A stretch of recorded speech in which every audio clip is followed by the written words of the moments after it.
ইন্নাল হামদালিল্লাহ ফাআউযু বিল্লাহি মিনাশ শাইতানির রাজিম বিসমিল্লাহির রহমানির রহিম। আজকে আমি যে বিষয়টা নিয়ে কথা বলতে যাচ্ছি অত্যন্ত গুরুত্বপূর্ণ একটি বিষয়। এই বিষয়টা হচ্ছে অনলাইন জুয়া বা বেটিং বা জুয়ার নেশায় নিজেকে আসক্ত করে ফেলা। জুয়া খেলে বর্তমান সময়ে প্রায় ১০০-র ভিতরে ৬০% মানুষ জুয়ার সাথে লেনদেন করে। জুয়ার সাথে তাদের ওঠা বসা, জুয়ার সাথে তাদের সম্পর্ক। এর থেকে তারা কিছুই লাভ করতে পারেনি। বরঞ্চ তারা তাদের সমাজ, তাদের রাষ্ট্র, তাদের সামাজিক অবস্থান থেকে তারা ছিটকে পড়েছে।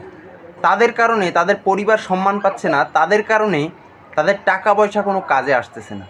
আর এই জুয়া অনলাইন বেটিংয়ে যারা একবার জড়িয়ে গেছে তাদের জীবন একেবারে ধ্বংস হয়ে গেছে। এগুলোর থেকে ফিরে এসে নিজেকে নতুন করে প্রসেসিং করতে হবে, নিজেকে ভালোর পথে ফিরিয়ে আনতে হবে।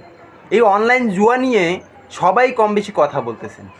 এক হাজারে একটা লোক কিছু পেলেও পেতে পারে, কিন্তু সবাই হারিয়েই যাচ্ছে এবং হারিয়েই ফেলছে।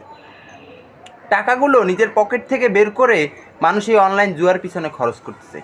এই অনলাইন জুয়ার কারণে আজকের ছেলেকে ডাক্তার দেখাতে পারতেছে না, তার স্ত্রী কিংবা ওয়াইফের পিছনে সঠিকভাবে খরচ করতে পারতেছে না, বাবা মা তো দূর, বিবাহিত ছেলেদের। এর থেকে ফিরে আসতে হবে। অনলাইন জুয়া কাউকে কিছু দেয়নি, কখনো দিতেও পারবে না। কেউ হয়তো বা ৪ লাখ, ৫ লাখ, ৬ লাখ, ইভেন ১০ লাখ টাকা পর্যন্ত খুয়ে বসে রয়েছে। ১০ লাখ টাকা পর্যন্ত তারা এই অনলাইন জুয়ার পিছনে খরচ করে এখন একেবারে নিঃস্ব। চাকরি বাকরি, কাজকর্ম, যত বড় কিছুই করুক না কেন, ব্যবসা বাণিজ্য, এগিয়ে আসতে পারবেন না, এগিয়ে যেতে পারবেন না যতক্ষণ না এই অনলাইন জুয়া আপনি ছাড়তে পারবেন না। অনলাইন জুয়া ছেড়ে দিতে হলে মাইন্ডসেট করতে হবে।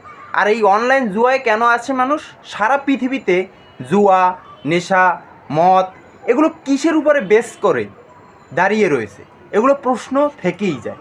কিন্তু অনলাইন জুয়া বাংলাদেশে যেভাবে ছড়িয়ে পড়েছে মহামারীর মতো, এই মহামারীর থেকে আপনার ছেলে, আপনার মেয়ে যারা জড়িয়ে আইনি, এখন পর্যন্ত এর সাথে যুক্ত হয়নি, তাদেরকে আপনার আপ্রাণ চেষ্টা করে এর থেকে আপনাকে দূরে রাখতে হবে।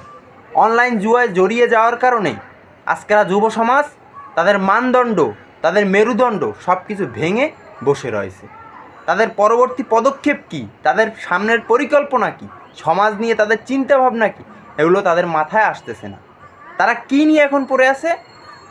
তারা অনলাইন জুয়ায় লোভের কারণে এর পিছনে টাকা খরচ করে এবং এর থেকে বারবার হারে, বারবার ঠকে, টাকা হারিয়ে বসে রয়েছে। যেখানে আল্লাহ তাআলা বলেছেন মদ জুয়া নিষিদ্ধ করে দিয়েছেন, সেখানে আমাদের আজকাল মুসলিম ভাইয়েরা জুয়ার মাধ্যমে তাদের পরবর্তী প্রজন্মকে কিছু একটু উপহার দিতে চায়। লোভের কারণে আজকের মানুষ ধ্বংস হয়ে যাচ্ছে। লোভের কারণে অলরেডি অনেকে ধ্বংস হয়ে গেছে। পরিশেষে কিছুই নাই, সামনেও থাকবে না। যে লোকটা জুয়ার সাথে পরিপূর্ণভাবে যুক্ত, তার ওয়াইফ, তার বাচ্চা কাচ্চা মানদণ্ড হিসাবে সমাজে কোনো সম্মান পায় না, সমাজ তাকে মূল্যায়ন করে না।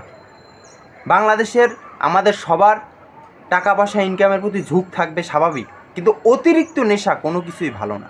এর থেকে বেরিয়ে আসতে হবে। আমি এমনও মানুষ দেখছি ২০ বছর বিদেশ করার পরেও এই জুয়ার নেশার কারণে তাদের কিছুই নেই, অবশিষ্ট কিছুই নেই। এর থেকে ফিরে এসে নতুন করে শুরু করতে হবে।